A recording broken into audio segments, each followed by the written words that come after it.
यमुनानगर में सोम नदी ने भारी तबाही मचाई, जिसके चलते आसपास के जितने भी गांव थे उसको अपने आगोश में ले लिया। आपको बता दें कि सोम नदी के बढ़ते जलस्तर के चलते आसपास के तटबंध टूटने से गांव चिंतपुर और खानूवाला में पानी घुस गया।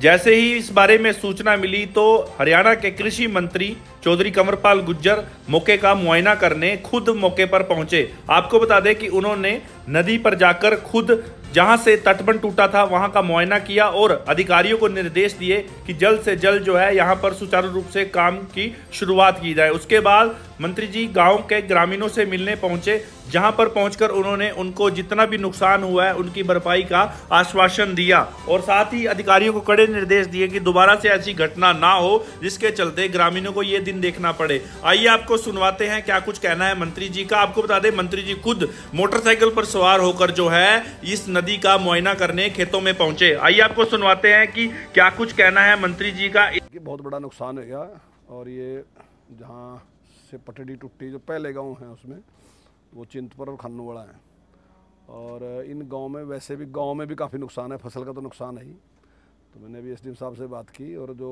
फसल का नुकसान आया उसकी हमने गिरदौरी करा दी, वो सरकार के पास भेज दी। और अभी मैंने एसडीएम साहब से कहा कि घरों में भी जो नुकसान है, और मैं समझता हूँ कि फ्लड के बाद ना 4-5 दिन बाद पता चलता है असली नुकसान का, क्योंकि मकानों में कई बार टेढ़ा भी जाती है और ख़राब भी होता है। तो हम उसका पूरा मुआवजा सरकार उसमें पूरी मदद करेगी इनकी, और भी जो तुरंत सहायता करने की है तो मैंने अभी बात की और अभी मैं डी साहब से बात करूंगा, तो तुरंत जो मदद है वो भी हम जल्दी इनको उपलब्ध कराएंगे।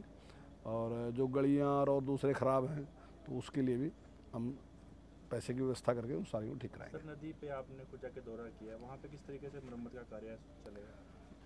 देखिए वहाँ जो दूरी है, मतलब चौड़ाई जो का है वो कुछ कम होगी वहाँ चौड़ाई, ये भी मेरा ख्याल का मुख्य कारण है। जो एससी हैं इरिगेशन के, उनका कहना है कि पानी जितना पानी आता है उससे 2 गुना से भी ज़्यादा पानी आ गया, यानी कि 10,000 क्यूसेक पानी आता है तो 24,000 क्यूसेक पानी आ गया।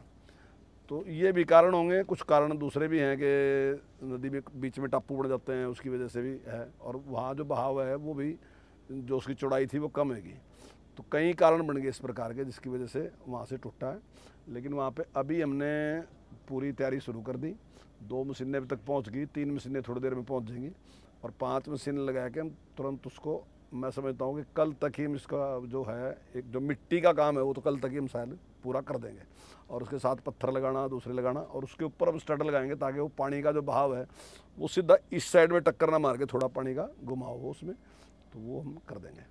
सर, माना जाए संकट की घड़ी में सरकार साथ खड़ी है? बिल्कुल साथ खड़ी इनके, और पूरी मदद जो भी सरकार के करने की है वो पूरी मदद करेंगे। सर, खानूवाला में सबसे ज़्यादा नुकसान हुआ है, क्या उनके बाढ़ पीड़ितों को राहत मिलेगी? बिल्कुल 100% बाढ़ पीड़ितों को राहत मिलेगी, जो भी जरूरत है वो निश्चित तौर से उनका जो भी नुकसान है उसकी भरपाई करेंगे।